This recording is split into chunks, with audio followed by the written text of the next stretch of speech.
Vamos então para o nosso estudo do livro Fonte Viva, na nossa penúltima mensagem dessa obra, número 179, reparemos nossas mãos.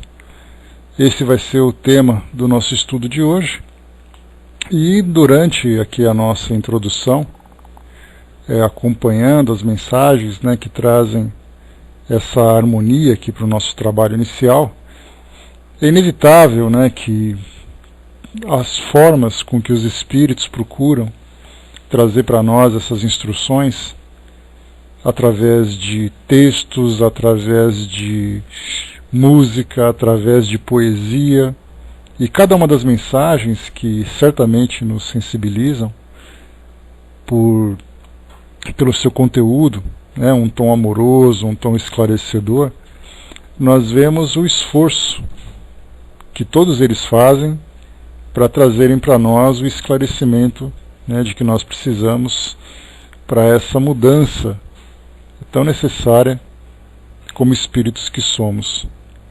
Então nós vamos falar sobre caridade, nós vamos falar sobre a responsabilidade, sobre os nossos valores.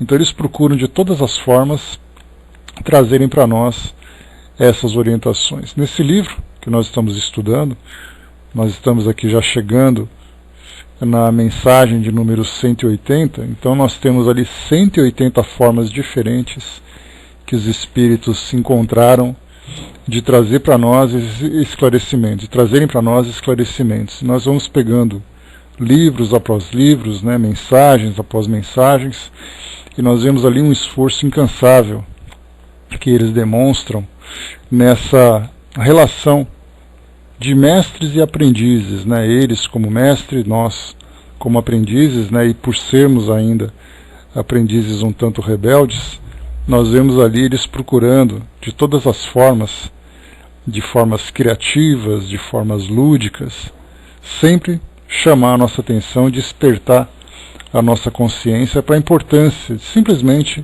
de seguirmos aquilo que foi trazido no tempo de Jesus através das suas orientações para transformar o nosso mundo. E pelo fato de nós nos encantarmos com a poesia, nos encantarmos com as palavras, mas não nos preocuparmos em viver o ensinamento propriamente dito, nós vemos que o mundo hoje se encontra como se encontra. Bom dia, pessoal que chegou. Então é sempre muito interessante, cada vez que nós formos ler uma mensagem, sempre uma recomendação que eu passo para vocês e que eu procuro também sempre manter, uma ideia que eu procuro sempre manter acesa também na minha mente, é que cada vez que nós formos ler um livro, uma psicografia, uma mensagem, sempre lembremos antes da mensagem pronta, da forma como ela se apresenta, pensarmos no esforço e da motivação que os espíritos tiveram para fazer isso. Se nós pensarmos hoje no nosso mundo atual, temos ali um escritor, um autor, um roteirista, todos esses profissionais, um compositor, que fazem ali o seu trabalho com um objetivo pessoal, não apenas aquele ideológico, porque o mundo hoje, embora ele seja movido por algumas ideologias, essas ideologias elas são muito mais voltadas para os interesses individuais do que necessariamente para o interesse universal. Então, eu sou idealista, eu vou trabalhar por alguma coisa para que ela me satisfaça. Ao contrário que nós temos, por exemplo, o modelo de Jesus, que trouxe também um ideal, um espírito também idealista, que veio trazer uma mensagem para transformar o mundo, não para a sua satisfação pessoal. Então nós vemos hoje todos esses profissionais trabalhando com o objetivo, sim, de levar suas ideias, de levar suas mensagens para o mundo, mas é claro, para poder ali marcar a sua posição, para poder colher os seus benefícios. Então, uma bela música que nós temos hoje não é uma bela música simplesmente para encantar. Essa música é vendida, ela é comercializada, gera lucros, gera-lhe fama, influência. Então, claro, todos nós trabalhamos com esse objetivo. É pelo menos assim que nós aprendemos a viver. Mas quando nós vemos a mensagem, as instruções que chegam para nós dos espíritos que são mais esclarecidos, mais elevados, que nós chamamos de espíritos instrutores, instrutores espirituais, o propósito, o ideal, é exatamente o mesmo ideal do Cristo. Que eles procuraram, então, se debruçaram sobre os médiums, transmitindo ideias, elaborando pensamentos, porque essas mensagens que nós vamos ouvindo não são mensagens que simplesmente chegam prontas. Os espíritos pararam, ficaram pensando, refletindo, procurando fontes, observando as necessidades que nós aqui encarnados temos, né, de aperfeiçoamento, observando as nossas fraquezas, as nossas falhas, estimulando todo o potencial que nós exibimos, né, que nós demonstramos, para depois elaborarem uma mensagem que tenha um belo conteúdo para chamar a nossa atenção. E aí, invariavelmente, nós nos encantamos com o conteúdo, né, pensando, nossa, mas que belo poema, que bela mensagem, olha como os espíritos trazem para nós coisas bonitas, mas não nos preocupamos na vivência, para mostrar que aquilo tudo que chega para nós nessa forma poética, nessa forma bem elaborada, na verdade é um roteiro de conduta que nós precisamos seguir. Então, sempre que nós ouvimos, né, na voz do Chico Xavier, na voz do Divaldo Franco, na voz de outros locutores, né, que trazem para nós ali tanta beleza na transmissão daquela mensagem, nos encantemos inicialmente com a essência dela. Depois nós fiquemos então deslumbrados, nós podemos ficar deslumbrados com a forma como ela se nos apresenta. Então, a forma é apenas para chamar a nossa atenção, é o colorido, é o sabor, é a melodia, mas a essência, o seu conteúdo é o que vai de fato trazer para nós um grande resultado. E para nós que somos estudantes da doutrina espírita, nós temos então que começar a observar exatamente isso. Perceber que a forma, que o exterior, que a superfície é muito bela, mas sabemos que além disso, existe algo muito mais profundo, algo que vem nos sensibilizar pela necessidade que nós temos dessa transformação que virá através do trabalho. Então, fiquemos sempre atentos a isso. Cada livro, cada mensagem, cada poema que nós ouvimos, que tenha para nós esse cunho de instrução, esse cunho instrutivo, né, observemos sempre a importância que ele terá na nossa vida, na transformação que se propõe. Muito bem, então, tive que fazer esse comentário, né, porque eu vi essa última mensagem do Chico, ela foi tão bela, né, foi tão bonita, não apenas na estrutura poética, mas na forma como ele interpretou, que inevitavelmente a gente tinha que observar o que realmente significava. Que muitas vezes dessas mensagens que a gente coloca, a gente fica ouvindo a mensagem do Chico, a voz do Chico, a música que tem de fundo e tudo mais, e a gente não presta atenção no que ele está dizendo. Observem isso, eu falo isso para vocês porque comigo também é assim. A gente coloca assim uma mensagem do Chico e fica assim, eu vou ouvir a mensagem dele enquanto eu trabalho. Então, na verdade, a gente está ouvindo assim aquela música, sendo, entre aspas, cantada por aquele cantor que a gente tanto gosta, mas a gente não presta atenção no que ele está falando.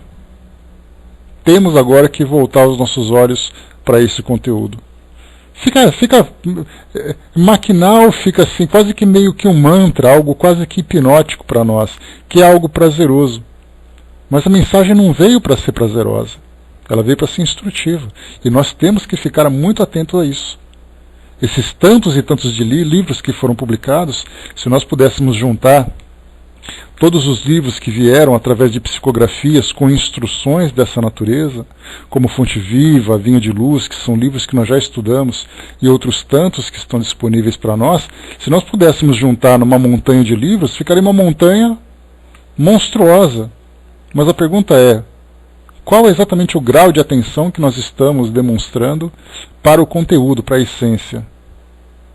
Jesus já fez isso na sua época, e pelo que nós observamos do mundo, o efeito não foi tão intenso como se imaginava. Nós repetimos aquilo que foi dito, nós adoramos aquilo que foi dito, mas a vivência ela acaba ficando muito distante, por nós ainda não compreendemos o sentido das palavras. Aliás, os próprios espíritos, como Emmanuel, por exemplo, que nós estudamos num dos seus livros, se não me engano foi no Vinha de Luz que nós chegamos a estudar, ele falava exatamente um texto sobre palavras.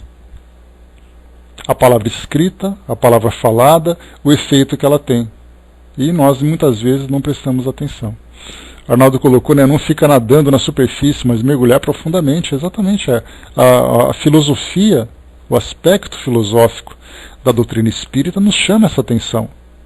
Sermos estudantes não é apenas decorar textos, absorver informações. Hoje pela manhã, por coincidência, eu tive a oportunidade de assistir a uma entrevista de Roberto Dávila ao historiador Leandro Carnal, né, aquele que é careca, que aparece no YouTube, publicações no Facebook, né, com aqueles raciocínios tão interessantes que ele apresenta para nós. Numa entrevista, e no final, eu já tinha visto essa palestra assistido a essa entrevista anteriormente, e essa passagem do final eu foquei nela, eu falei assim, eu preciso guardar essa informação, essa passagem da entrevista para comentar com vocês, mas eu acabei me esquecendo. E hoje eu revi, hoje pela manhã eu revi a entrevista e acabei me lembrando dela. Hoje não posso deixar passar. Então, quando eu... no final ele dizia assim, né, foi perguntado para ele qual a diferença entre inteligência e sabedoria. E aí então a resposta do Leandro, né, do professor Leandro Carnal, ele disse assim, inicialmente a gente tem que colocar o que é informação. Então você tem informação sobre, dentro da doutrina espírita, por exemplo, né, qual é o nome completo de Allan Kardec, onde ele nasceu, quando ele nasceu, quais foram os seus livros publicados. Então tem pessoas com boa memória que guardam essas informações. Outros que não têm boa memória, têm um livro, né, tem ali no seu livro, e ali então acaba simplesmente fazendo ali uma consulta. Isso é informação. A inteligência é o que a gente faz com a informação.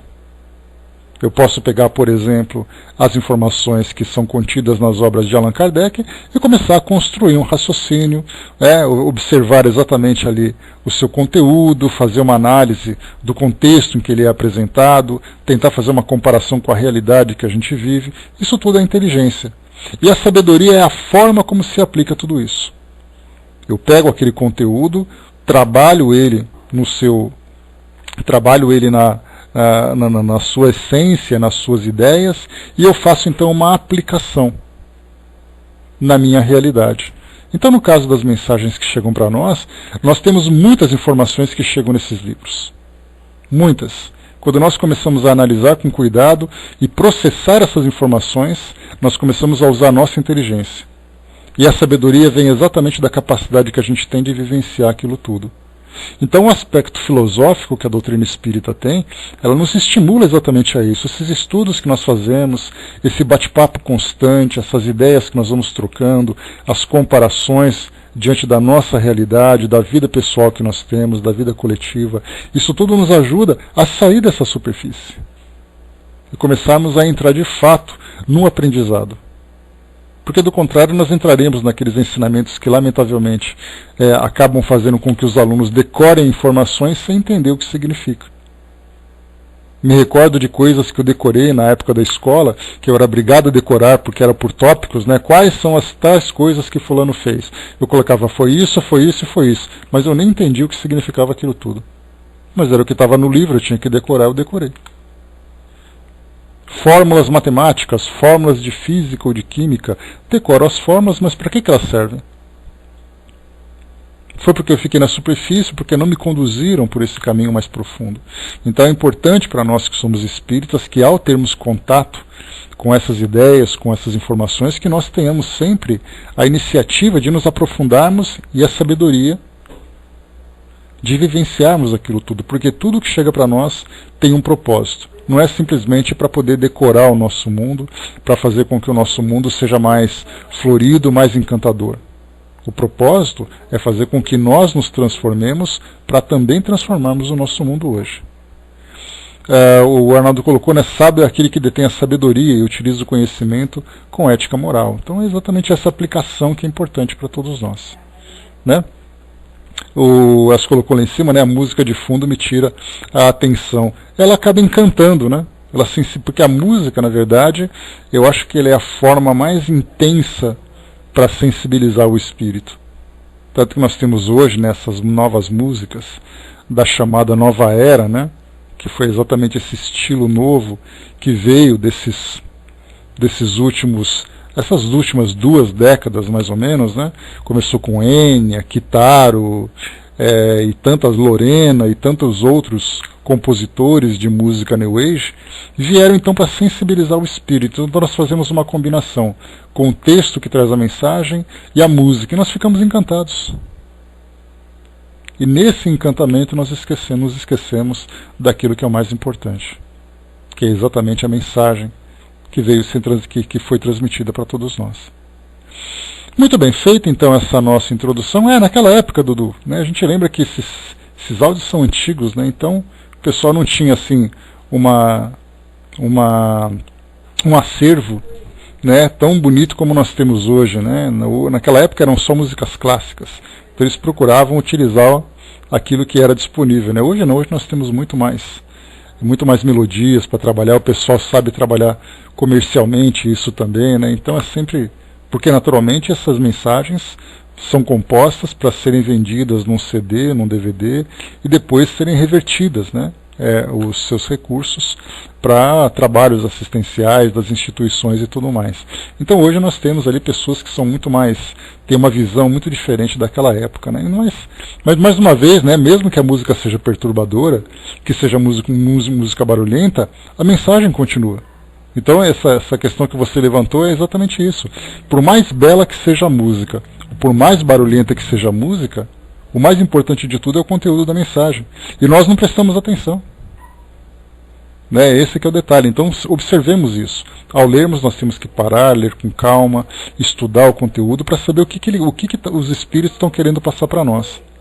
Partindo do princípio de que o que vem dos espíritos instrutores serve para a nossa instrução, o que é óbvio, temos que prestar atenção no aprendizado que é o fundamental para todos nós. Teria que fazer um trabalho comigo mesmo para esquecer a música e focar na mensagem. Todos nós, Elcio. Eu comentei isso com vocês agora exatamente pela beleza dessa última mensagem do Chico, que eu achei realmente muito sensível. Achei muito bacana. Mas eu prestei atenção exatamente nisso, né? Olha como o Chico interpretou bem, olha que música de fundo bonita, mas o que ele está falando exatamente? Foi aí também que eu chamei a atenção, porque ela me despertou para esse lado. Né? Então, assim, prestemos muita atenção nesse ponto. Tenha fé, Angelina, vai dar tudo certo. Muito bem, pessoal, vamos lá então para o nosso estudo de hoje. O nosso texto, então, o número 179 do livro Fonte Viva, reparemos nossas mãos.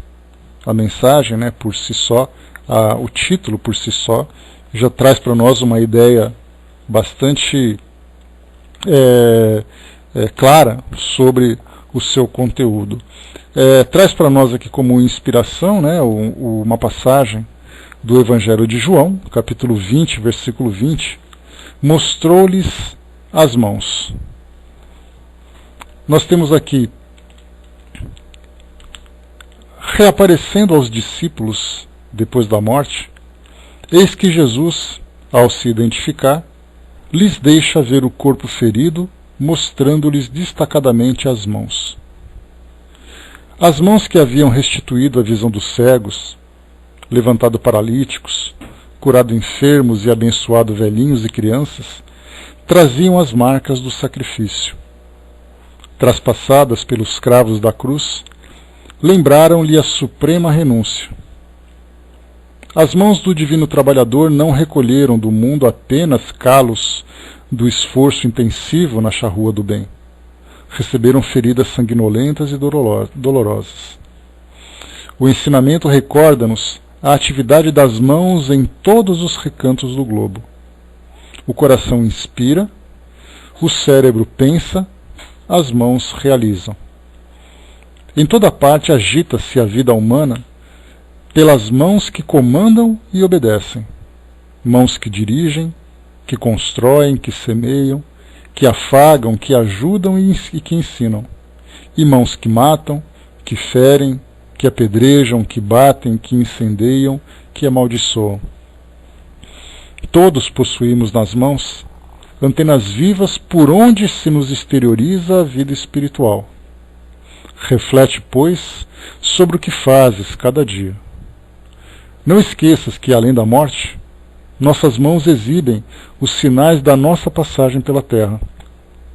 As do Cristo, o eterno benfeitor, revelavam as chagas obtidas na divina lavoura do amor. As tuas, amanhã, igualmente falarão de ti, no mundo espiritual, onde, interrompida a experiência terrestre, cada criatura arrecada as bênçãos ou as lições da vida, de acordo com as próprias obras. Essa mensagem, então, bom dia pessoal que chegou, essa mensagem, então, ela traz para nós uma reflexão, mais uma vez, né, voltando para aquele nosso raciocínio inicial, um dos aspectos importantes daquilo que os espíritos observam em nós. Exatamente, bom dia, Deise. Exatamente das nossas ações.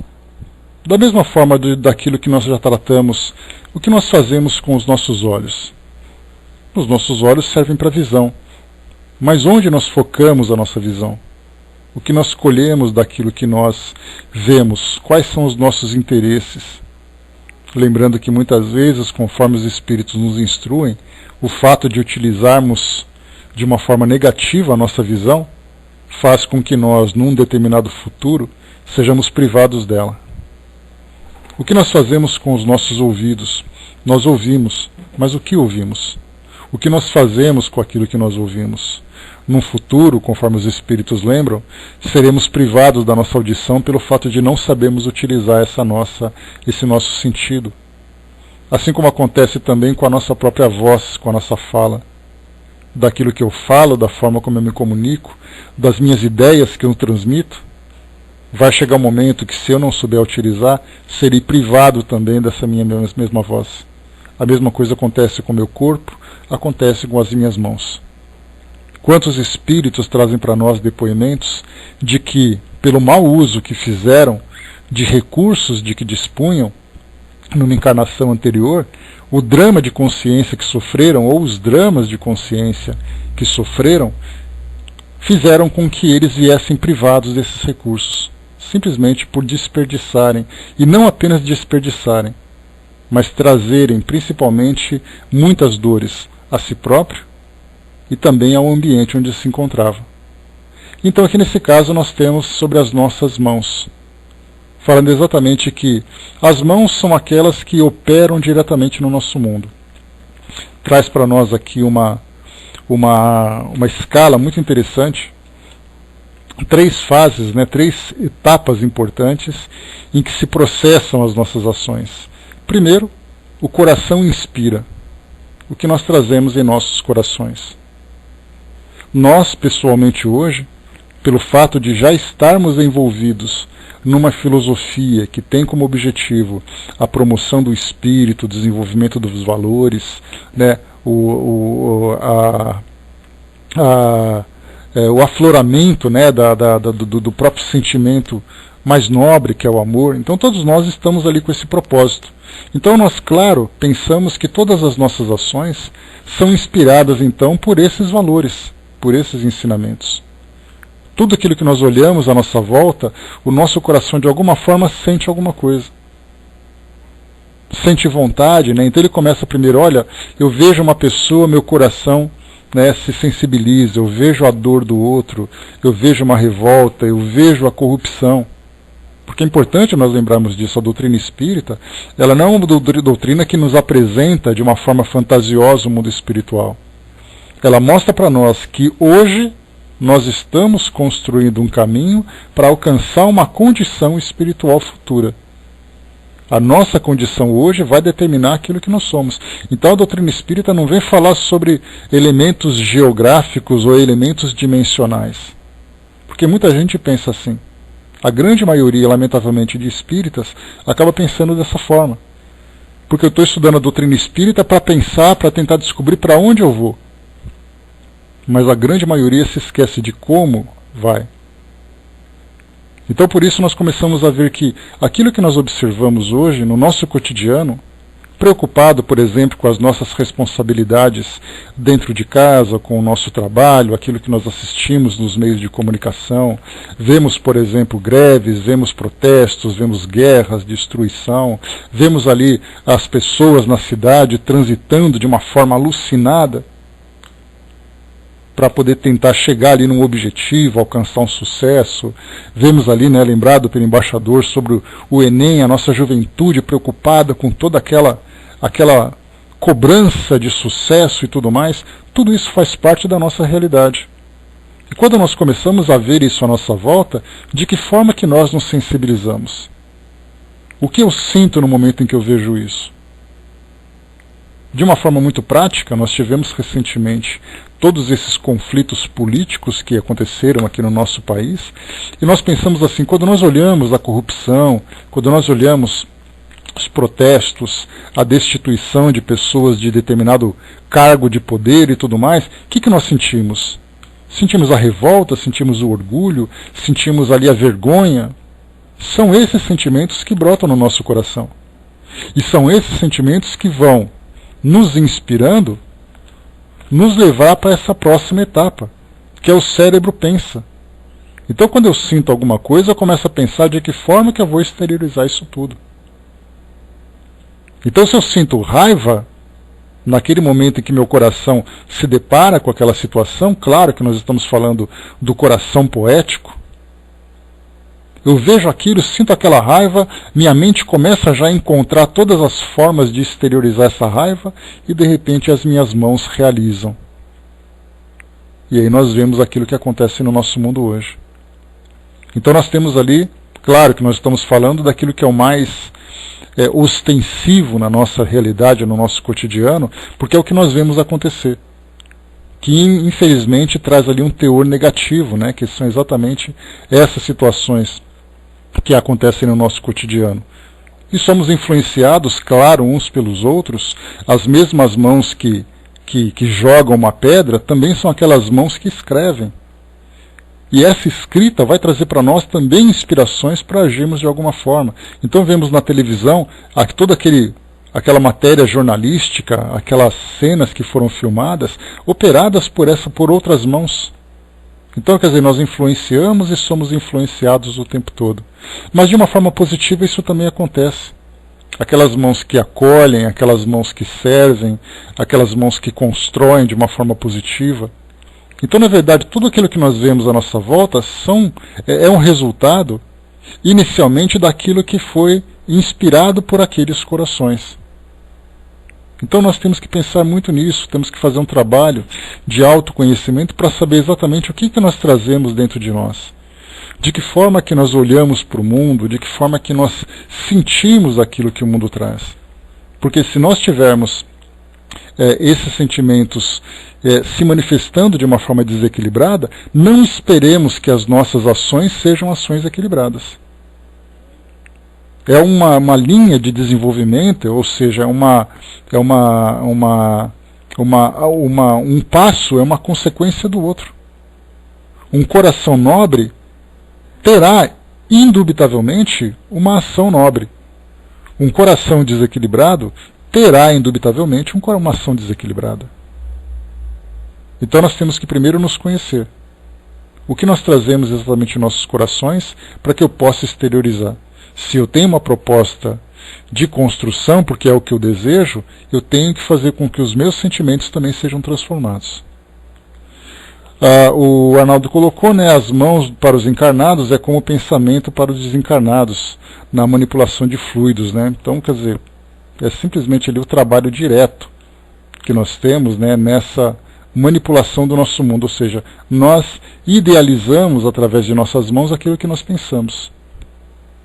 Lembrando aqui a passagem do Evangelho, né, o Elcio colocou para nós, Kardec aqui então, bons espíritas, meus bens amados, sois todos trabalhadores da última hora. Todos viestes quando fostes chamados, um pouco mais cedo, um pouco mais tarde, para a encarnação cujos grilhões arrastais. Mas há quantos séculos e séculos o Senhor vos chamava para a sua vinda, sem que nela quiséssemos entrar. Né? Então, exatamente ali que mostra também que isso é a proposta que é apresentada para nós dessas grandes transformações não é uma proposta nova. Pelo contrário, é uma proposta antiga. Nós que somos ali afinizados com a ideia do cristianismo, com a ideia cristã, acompanhamos esses ensinamentos de Jesus encarnações após encarnações, desde o momento em que ela foi lançada. Até aquele momento nós poderíamos até justificar, né, e apresentar ali aquele argumento da ignorância. A partir do momento em que ela chegou, era uma questão de aceitar ou não aceitar. E durante muito tempo nós viemos ali recusando, porque exigia de nós, naquele caso, renúncias, esforços, perdas dentro das nossas concepções. E hoje começamos a ver esses ensinamentos de um modo completamente diferente. Ainda falta para nós, sem dúvida nenhuma, né, a determinação para fazermos com que esses ensinamentos sejam aplicados de uma forma concreta. Então, mas pelo menos nós estamos já aceitando a ideia, nós já estamos já compreendendo o seu valor. Falta agora exatamente a nossa vivência.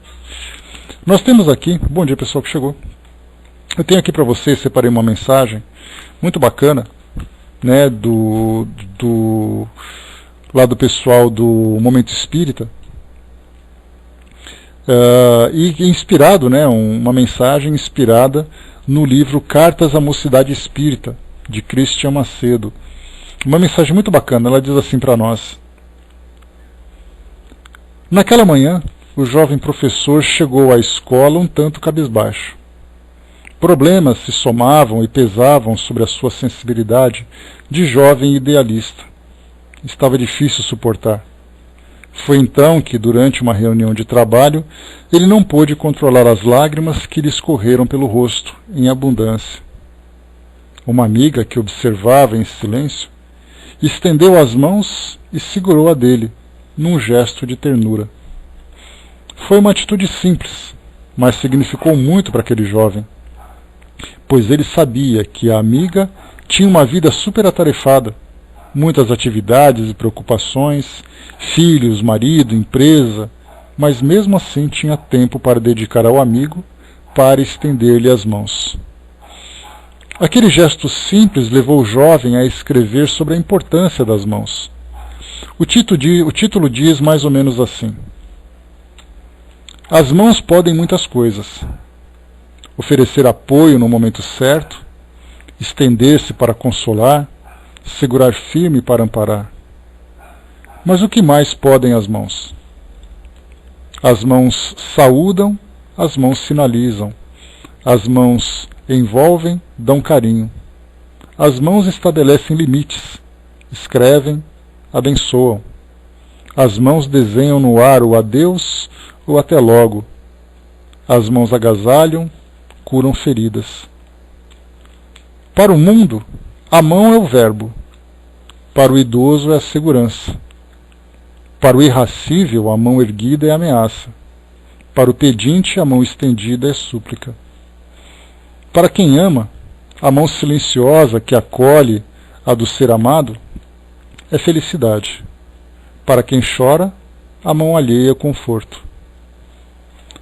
Há mãos que agarram perturbadas, há mãos que tocam suaves, há mãos que ferem, há mãos que acariciam, há mãos que amaldiçoam. Há mãos que abençoam, há mãos que destroem, há mãos que edificam, trabalham, realizam. Jacó estendeu as mãos para abençoar Efraim e Manassés. Moisés estendeu as mãos para transmitir a Josué a autoridade para conduzir o povo de Israel em seu lugar. Jesus impôs as mãos sobre as crianças para abençoá-la. Também impôs as mãos para curar a filha de Jairo, o surdo-mudo, o cego de Betsaida e tantos outros. Há pessoas que transmitem energias através da imposição de mãos, entregando-se a essa tarefa tão bela de amor. As mãos de Chico Xavier amparavam o pobre, o sofredor, o desesperançado.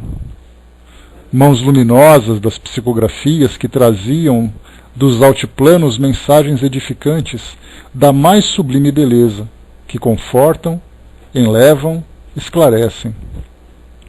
Mãos benditas desse arauto da Boa Nova, que não se cansavam de consolar a todos aqueles que as procurassem. Nossas mãos podem exteriorizar o amor, construindo templos, hospitais e escolas, fabricando vacinas e equipamentos médicos, alimentando famintos, medicando enfermos. Podem concretizar a paz social, assinando tratados de armistício, escrevendo livros, guiando carros, pilotando aviões, varrendo ruas, tocando instrumentos musicais, pintando telas, esculpindo, construindo móveis, prestando serviços. Podem manifestar fraternidade ao lembrarmos da essencialidade do ser humano, da sensibilidade, da empatia, estendendo-as a um irmão que, num dia difícil, pôs-se a chorar. Pense nisso. Suas mãos são abençoadas ferramentas para a construção de um mundo melhor. Use-as sempre para edificar, elevar, dignificar, apoiar, acenar com a esperança de dias melhores. Então esse texto, uma belíssima poesia que foi escrita aqui a respeito das mãos, faz com que a gente pense, né, exatamente naquilo que nós fazemos da nossa vida, né, daquilo que nós fazemos no nosso cotidiano, daquelas nossas ações, das mais simples, né, que não exigem tantos esforços, mas que na verdade têm grandes repercussões. Então, mais uma vez, o coração idealiza, o cérebro pensa e as nossas mãos então realizam. Então é importante sempre a gente pensar, saber ler os nossos sentimentos, saber ler os nossos valores. E nós vamos perceber isso exatamente dentro daquele ambiente provocativo onde nós nos encontremos. Se eu me encontro assistindo a um programa de televisão e ele gera em mim determinado tipo de sentimento, o sentimento da sensualidade, o sentimento do vício, o sentimento da fraternidade, o sentimento da raiva, o sentimento da indiferença, todos esses sentimentos são as sementes que nós estamos plantando, que vão gerar frutos através de nossas mãos. Se nós não nos conhecermos e não sabemos administrar esses sentimentos e trabalhar para a sua transformação, nós continuaremos agindo e sofrendo as consequências, porque nós sentimos, encontramos ali o impulso e realizamos. Depois virá então para nós o arrependimento, a culpa e a dor. Se nós soubermos então administrar os nossos sentimentos na sua origem, já teremos certeza, convicção de que as nossas obras serão bem realizadas. Tomemos muito cuidado com isso.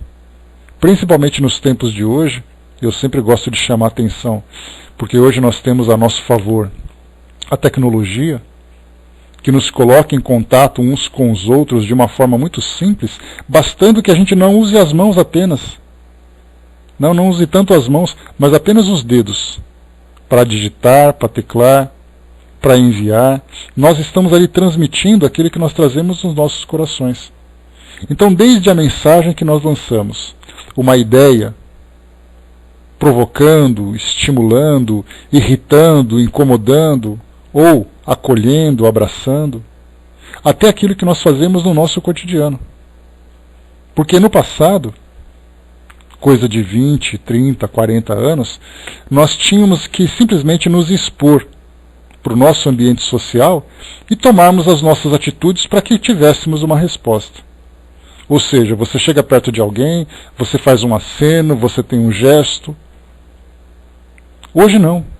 Hoje basta que nós nos sentemos ali no nosso ambiente confortável e comecemos a enviar para o mundo as nossas ideias através das mensagens. E lá do outro lado, não importa onde a pessoa esteja, ela vai sofrer o efeito daquilo que nós estamos fazendo. Eu posso, como a gente já estudou sobre isso, numa passagem que eu acho belíssima, roubar a tranquilidade do outro. Que ele não está pensando daquilo, ele não quer pensar naquilo, mas nós levamos uma mensagem que faz com que ele saia da sua tranquilidade e entre no nosso campo perturbado de ação. Isso as nossas mãos fazem, mas elas simplesmente transmitem aquilo que nós trazemos nos nossos corações. Então, façamos uma reflexão profunda.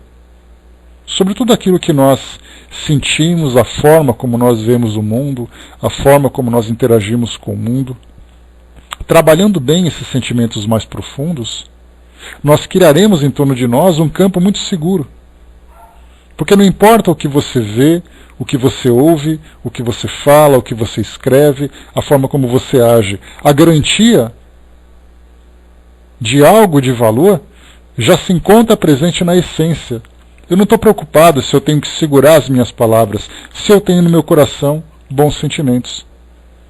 Eu não tenho que ficar preocupado de falar mal das pessoas, se no meu coração eu tenho a bondade de ver as pessoas de um modo diferente. Eu não tenho a preocupação de destruir coisas, de quebrar coisas à minha volta, porque dentro do meu coração eu tenho um sentimento de preservação, de construção, de manutenção. Então tudo parte de dentro de nós. Exatamente, temos que estar sempre conectados plenamente com essa essência do bem que se encontra em torno de nós. Então, pessoal, reparemos nossas mãos. E como foi lembrado para nós, é exato, né, Arnaldo? Simplicidade e pureza no coração. Se nós temos isso dentro de nós, não tenhamos nenhum tipo de preocupação, receio com aquilo que nós vamos dizer, fazer. A garantia já está pronta, né? Quer dizer, nós já temos a garantia do sucesso desde a origem daquilo que brota de dentro de nós. Importantíssimo nós pensarmos sempre nisso. Essa vigilância, Jesus já orientava, né? Vigiai e orai. E há necessidade da vigilância enquanto nós estamos ali naquele caminho de insegurança. A partir do momento em que nós nos garantimos já nesse caminho da essência do bem, é como se nós, para que eu tenho que ter um vigilante na minha rua? Porque certamente eu tenho ali aqueles que podem violar a minha segurança. A partir do momento em que eu vivo num ambiente seguro, eu dispenso então o vigia. Porque eu tenho certeza que eu vou ter tranquilidade, que eu vou ter a paz. Então, pessoal, essa é a nossa mensagem de hoje. Observemos nossas mãos, e como foi lembrado aqui por Emmanuel também, lá no mundo espiritual, né, usando esse simbolismo das mãos de Jesus, que foram marcadas, né, mãos luminosas, mas feridas pela incompreensão do mundo, nós também teremos nossas mãos, que apresentarão no mundo espiritual exatamente aquilo que nós somos. Se as nossas mãos, né, eu me recordo até de um espírito, que ele, numa encarnação, ele veio sem os dois braços, exatamente porque numa encarnação anterior, ele trabalhando, né, e acabando se envolvendo com corrupção, a sua culpa foi tão grande que ele simplesmente atrofiou suas mãos, deformou o seu perispírito e veio nessa condição. Então, na verdade, no mundo espiritual, nós simplesmente refletiremos através de nossas mãos, mas na verdade, da nossa condição perispiritual, aquilo que nós vivemos consciencialmente na nossa encarnação atual. Então pensemos sempre nisso. Quanto mais nós produzirmos com as nossas mãos, maiores serão os nossos sucessos. Quanto mais nós destruirmos, mais dores nós sofreremos no futuro. É uma matemática muito simples. É a matemática da caridade. Nós podemos somar ou podemos diminuir. Podemos multiplicar ou podemos dividir. Então, pessoal, fechando por aqui o nosso estudo de hoje. Reparemos nossas mãos, o texto número 179, aqui do nosso livro